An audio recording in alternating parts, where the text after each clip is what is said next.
आइए मिलकर पैक करते हैं एक और ऑर्गेनिक ऑर्डर। इस ऑर्डर में क्या क्या है? इस ऑर्डर में है चारकोल सोप। चारकोल सोप आपके पोर्स को क्लियर करता है, आपकी स्किन को नीट करता है, एंटी एजिंग होता है।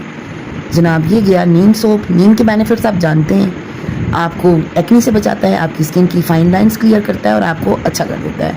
हनी सोप, हनी के तो आप बेनिफिट्स अच्छी तरह जानते हैं। हनी ओटमील सोप आपकी ओटमील आपकी स्किन को नरिश करेगा, फ्रेश करेगा।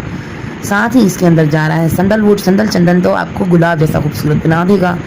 साथ गया 30 ml के ऑयल का ऑर्डर था और इनके लिए हमने उपटन और कुछ ml शैम्पू गिफ्ट भेजा है ताकि वो ट्राई करें और फिर इसका भी ऑर्डर करें। वीडियो वॉच कर ली तो अब आप अपना ऑर्डर कब करें? Did you place your order?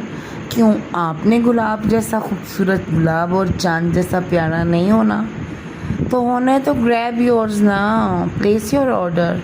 दिए गए नंबर पर रब्ता करें या ऑर्गावेगा पेज को विजिट करें। Thank you, bye bye.